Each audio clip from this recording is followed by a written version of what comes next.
오늘 14여전도의 헌신예배 특성을 보면서 정말 많이 다니셨구나. 이렇게 많이 다니셨다는 것은 그만큼 주 안에서 아름다운 친교와 교제가 일어났기 때문이라고 저는 믿습니다. 앞으로도 주 안에서 많이 다니셨으면 좋겠습니다. 많이 추억도 쌓으시고 주 안에서 그렇게 교제하면서 기쁨의 소식들이 계속 오고 가고, 또 어려울 때 서로 격려해주고 위로해주고 세워주는 그런 은혜가 14여전도 가운데, 그리고 우리 여주성결교회에 속한 모든 성도님들 기간 가운데 함께 하시기를 예수님의 이름으로 간절히 축복합니다. 저는 오늘 영적 싸움의 원리라는 제목을 가지고 하나님 말씀 함께 나누도록 하겠습니다. 여러분, 우리네 인생이 마치 전쟁터와도 같다, 이 말에 동의하십니까? 치열한 생존 경제 속에서 우리는 어려서부터, 저희 아들도 어려서부터 마치 벌써부터 대학 입시를 준비하고 있는 것 같은 그런 전쟁터에서 사는 것 같은 힘겨운 인생들을 우리가 하루하루 살아가고 있습니다.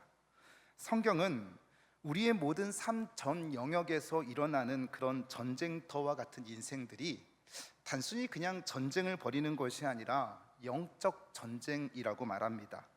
그런 의미에서 오늘 느헤미야 이 본문 말씀은 굉장한 중요한 의미를 가지고 있는데, 오늘 본문에서 느헤미야와 유다 백성들이 예루살렘 성벽을 다시 재건하고 있을 때 산발락과 도비야와 아라비아 일당들이 전쟁을 걸어오기 시작한 겁니다.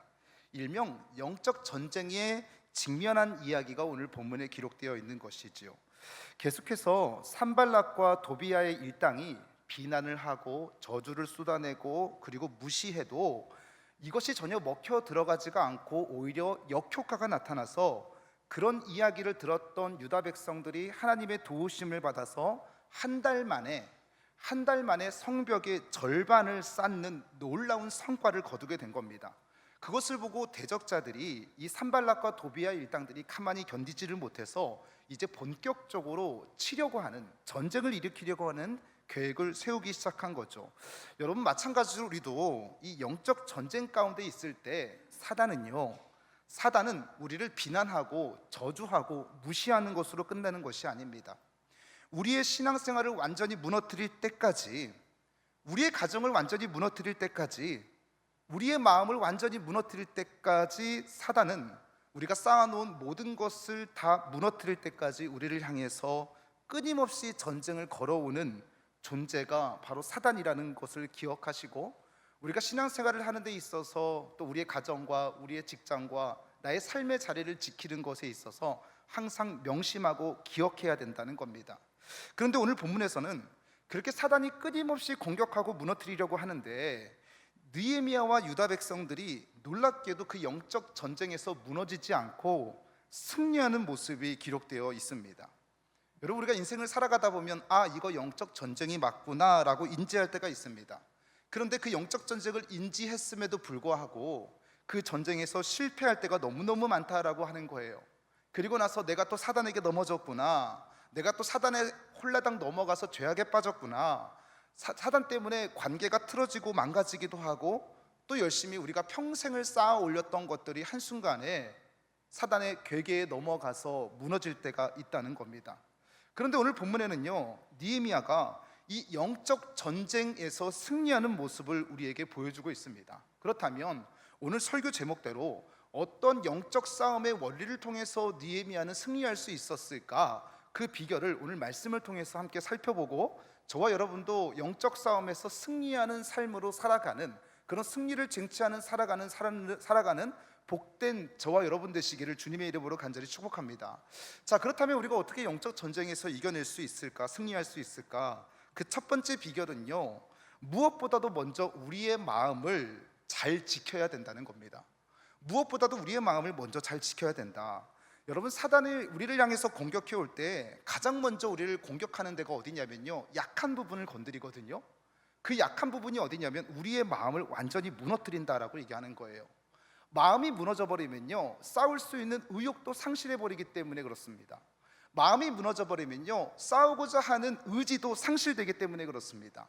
여러분, 어떤 군대가 사기가 무너진 군인이, 사기가 떨어진 군인이 전쟁에서 승리했다는 소식을 들어보신 적이 있으십니까? 마음이 무너지면요, 이미 다 끝나버린 겁니다. 그래서 사단은 이 마음을 무너뜨리면 모든 것이 끝난다라는 것을 알고 끊임없이 사단이 우리를 공격하는 것처럼 오늘 본문에도요, 산발락과 도비아의 일당이 유다 백성들을 공격하는데 말로 공격해도 안 되고 비난해도 안 되니까요, 이 마음을 공격하기 시작해 버리는 겁니다. 자, 그러면 성벽을 잘 쌓고 있던 유다 백성들의 어느 마음을 무너뜨리느냐? 자, 오늘 본문 성경책에 기록되어져 있는데 4장 10절 말씀 우리 함께 같이 한번 읽겠습니다. 자, 4장 10절 말씀입니다. 함께 읽습니다. 시작. 유다 사람들은 이르기를 흙 무더기가 아직도 많거늘 짐을 나르는 자의 힘이 다 빠졌으니 우리가 성을 건축하지 못하리라 하고. 여러분 정말 그랬을까요? 아닙니다. 아까 말씀드렸던 것처럼요, 이스라엘 백성들은요 수없이 많은 공격에도 불구하고 하나님의 도우심과 하나님의 권능으로 인해서 한 달 만에 예루살렘 성벽 절반을 완성했다고 말씀을 드렸습니다.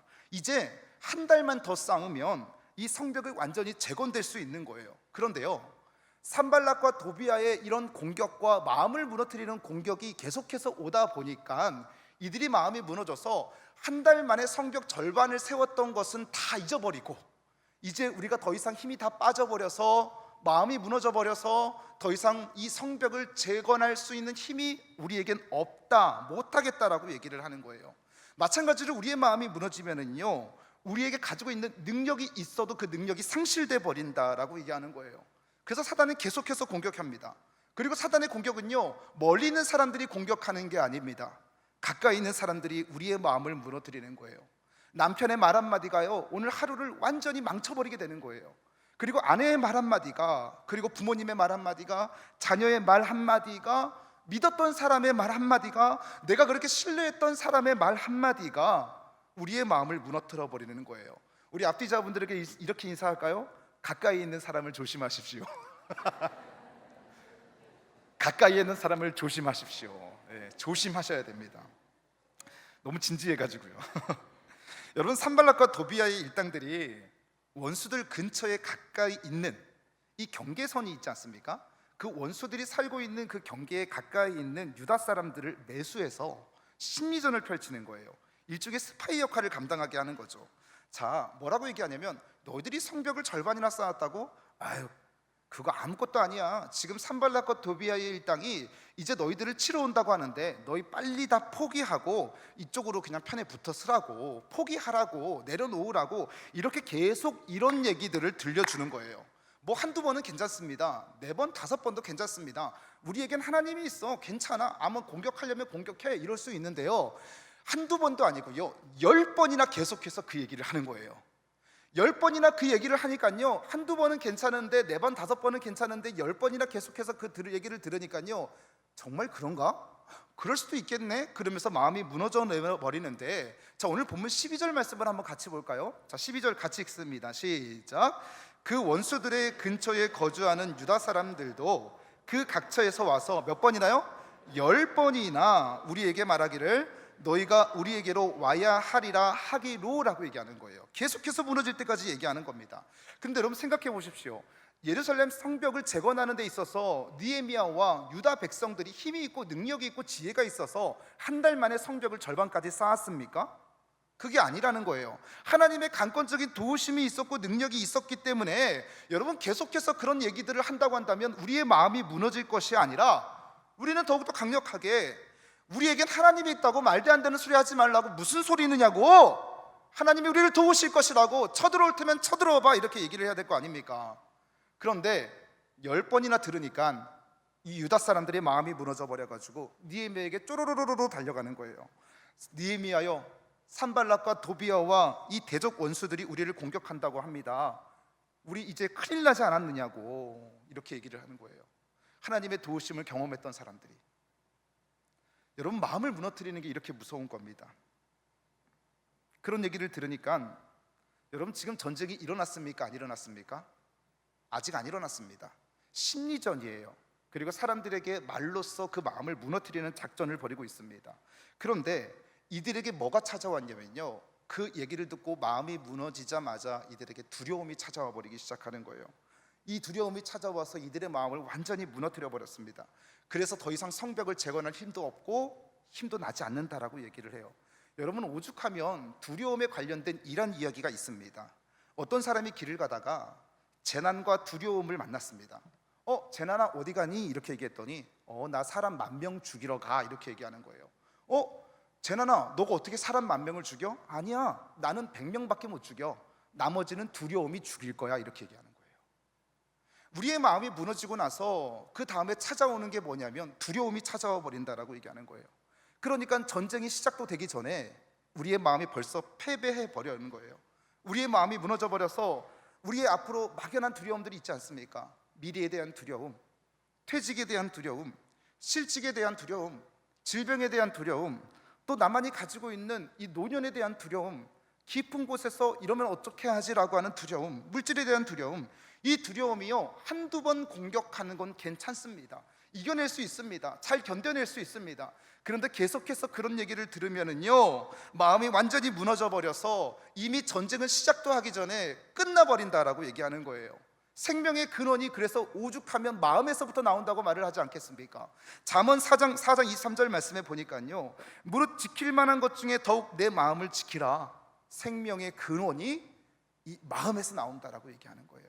사랑하는 성도 여러분, 그러기에 영적 싸움의 원리의 첫 번째 조건은요, 계속해서 사단은 끈질기게 우리가 죽을 때까지, 우리가 완전히 무너질 때까지, 완전히 소생할 수 있는 힘도 없을 때까지 우리를 무너뜨릴 겁니다.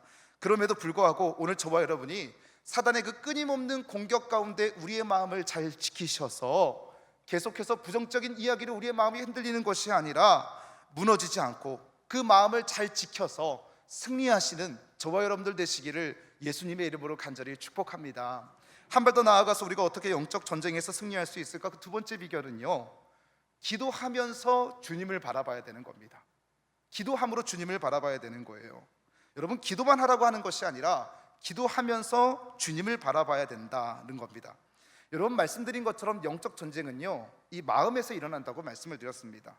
우리의 마음을 잘 지키면 우리는 영적 전쟁에서 승리할 수 있는데, 근데 문제는 뭐냐면요, 이 마음을 지키는 게 쉽지 않습니다. 굉장히 어렵습니다. 누군가의 말 한마디에 그냥 무너져 버리는 거예요. 최근에 제 아들이 제게 이런 말을 했습니다. 아빠는 교회에서는 참 잘생기고 멋있는데 왜 집에 오면 못생겼어? 교회에서는 제가 이렇게 강단에서 설교하고 말씀 전하고 찬양하는 게 그 아이의 눈에는 굉장히 멋있어 보였던 것 같습니다. 근데 집에는요, 난닝구 하나 입고 있고요, 반바지 하나 입고 있고요, 그리고 그냥 컴퓨터 앞에 앉아서 그냥 이러고 막 얘기하고, 그리고 웃고, 그리고 또 설교도 시원하고, 이런 모습들을 보니까 이상하게 못생겨 보였나 봅니다. 그리고 또 자는 모습이 제일 창피하잖아요. 자는 모습을 보니까 아빠 못생겼어, 맨날 이렇게 얘기를 해요. 근데요, 제가 그 얘기를 들었을 때는 뭐 웃으면서 허허허 넘겨놨는데요, 이 얘기를 1년 전에 들었거든요. 계속해서 그 말이 되뇌어지는 겁니다. 나중에는 어느 순간 보니까 제 자신감도 이상하게 결여가 되고 있고요. 마음을 지킨다라고 하는 게 그냥 아이가 생각 없이 느낀 대로 한 말인데, 아무 생각 없이 한 말인데 그냥 지나가던 개구리가 돌 맞아가지고요, 상처 입어서 제 마음을 뒤흔들어 놓는 거예요. 그런데 여러분, 이 마음을 지킬 수 있는 비결은 기도밖에 없습니다. 아멘이십니까? 마음의 의사라고 불리는 이 잔 플라벨이라는 사람이요, 마음 지키기라는 책에서 이런 말을 합니다. 기도는 두려움을 배출하는 가장 좋은 방법이다, 이렇게 얘기해요. 기도는 두려움을 배출하는 가장 좋은 방법이다 라고 얘기해요. 기도하면 두려움을 쫓아낼 수 있고, 기도하면 우리의 마음을 지킬 수 있다고 얘기하는 겁니다. 제가 왜 자꾸 이 기도를 강조하냐면요, 근데 오늘 보니까 죄송합니다, 꼭 그렇지만은 않은 것 같습니다. 기도한다고 해서 우리의 마음을 다 지킬 수 있을까요? 아니, 목사님이 도대체 무슨 얘기를 하는 거야, 강단에서 설교 말씀 시간에. 근데 여러분, 오늘 유다 백성들이요, 오늘 본문 9절에 보니까요, 분명히 기도합니다. 기도해요. 자, 9절 말씀을 같이 한번 읽어볼까요? 자, 9절 읽습니다. 시작. 우리가 우리 하나님께 기도하며 그들로 말미암아 파수꾼을 두어 주야로 방비하는데, 자, 9절 앞에 보니까 뭐라고 말씀합니까? 우리가 우리 하나님께 뭘 했다고요? 기도했다고 말씀하고 있는 겁니다. 자, 기도를 했는데, 자, 아까 우리가 10절 말씀 읽었잖아요. 그 다음 구절 10절 읽습니다. 시작. 유다 사람들은 이르기를 흙무더기가 아직도 많거늘 집 나르는 자의 힘이 다 빠졌으니 우리가 성을 건축하지 못할 거라고 얘기해요. 여러분, 기도했는데 두려움이 빠져나가야 되는 거잖아요. 여러분, 기도했으면 마음을 잘 지켜야 될 거 아닙니까? 근데 기도했는데도 10절 말씀에 보니까요, 마음을 다 지킬 수 있는 게 아니었습니다. 자, 기도하고 나면 두려워할 것 없어, 한번 해보자고, 아유 별것 아니야, 아무것도 아니야, 할 수 있어, 감당할 수 있어, 우리에겐 하나님이 있잖아 라고 얘기를 하는데 더 이상 못하겠다고, 힘이 다 빠져서 못하겠다라고 얘기를 하는 거죠. 여러분, 여기서 우리가 한 가지 배울 점이 뭐냐면요, 기도한다고 해서 늘 항상 언제나 힘을 얻을 수 있는 것은 아니라는 거예요. 제가 지금 큰일 날 얘기를 하고 있는 거죠. 기도한다고 해서 늘 언제나 힘을 얻는다는 건 아니에요. 기도에도요, 낙심할 수가 있고요, 기도에도요, 절망할 수가 있는 거예요. 여러분, 저도 생각해 보니까 기도할 때 참 낙심할 때가 많았습니다. 지금까지 하나님만을 믿고 하나님만을 신뢰하면서 여기까지 버티고 또 버텼는데, 아무리 기도해도 상황은 바뀌지 않고 환경은 나아지지 않으니까 너무너무 힘이 드는 거예요. 심지어 기도할 힘도 다 사라져 버리는 겁니다. 야, 기도해도 안 되나? 이게 하나님의 뜻이 아닌가? 라고 생각하고 있는데요, 하나님이 저에게 찾아오셔서 이렇게 말씀하시는 거예요. 정우가, 너는 기도하면서도 나를 바라보지 않고 있구나 라고 얘기하는 거예요. 아니 하나님, 제가 하나님을 신뢰하고 하나님을 믿으니까 하나님께 이렇게 나와서 기도하고 있는 것 아닙니까? 제가 기도하고 있는 이유가 그거 아닙니까? 라고 하나님이라고 얘기했더니 하나님이 이렇게 또 말씀하시는 거예요. 너는 자꾸 상황만, 환경만 바꿔달라고 기도하고 나를 바라보지 않잖아 라고 얘기하는 거예요. 여러분, 기도해도 왜 낙심이 오는 줄 아십니까? 기도해도 왜 응답받지 못하는 줄 아십니까? 그것은요, 상황과 환경만 바꿔달라는 기도만 하고 있기 때문에 그런 겁니다. 기도는요, 우리가 그 환경과 상황이 변하지 않았다 할지라도 눈을 들어서 하나님의 얼굴을 바라봐야 되는 거예요. 기도는요, 이 환경 바꿔주게 하여 주옵소서라고 하는 건 이방인들의 기도라고 얘기합니다. 그것을 주목할 것이 아니라 그 크고 두려우신 놀라우신 하나님을 기대하면서 그분을 봐야 되는 거예요.